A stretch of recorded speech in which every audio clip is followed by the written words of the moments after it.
The area started to be settled in the 1840s, so agriculture has changed over the years, and now there's timber industry, other things like viticulture. We're still a very good and big region for fattening sheep and cattle. There's the whole spectrum of agriculture is here. We've just got the climate and the conditions to produce good food. It's a cool climate region, and that is of great benefit as a winemaker.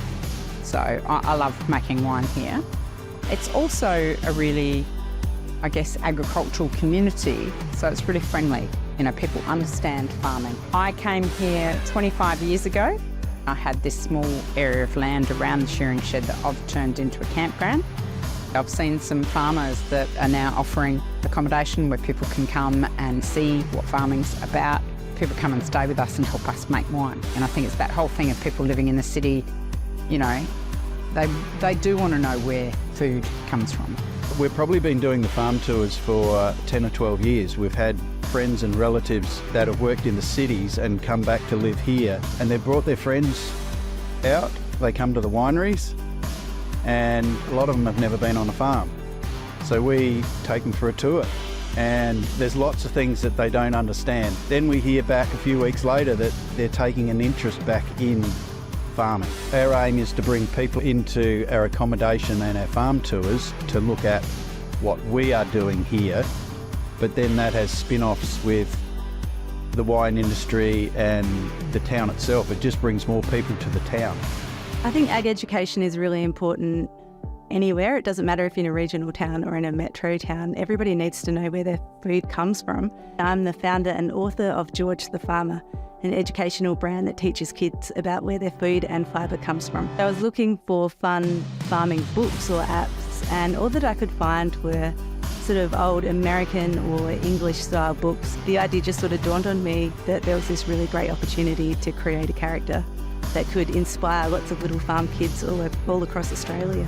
Penola has really embraced George the Farmer. It is the home of George the Farmer, and to date we've helped educate over 600,000 kids across Australia with our resources. I think there's a lot of opportunity with George the Farmer going forward in a town like Penola.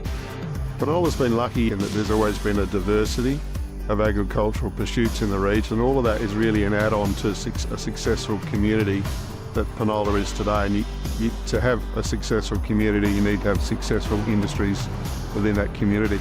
It's a community, so everybody's involved in the whole aspect. I think every farmer would be on a committee or of some sorts. We also donate 2 steers to the school program. Over the last couple of years, I really had a passion and a dream, and that was to change agriculture in rural areas.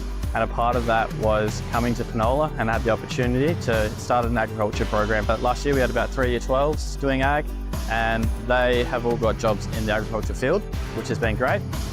This year we've got a lot of kids which are actually branching out and actually wanting to be a vet, wanting to be an agronomist, a stock agent also.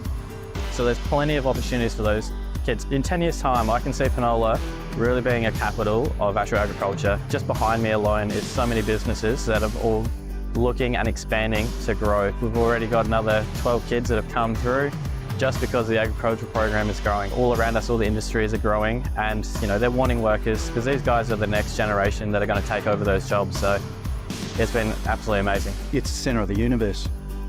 It's the centre of the southeast, and it's one of the richest agricultural areas in Australia. And it's so diverse and untapped, really.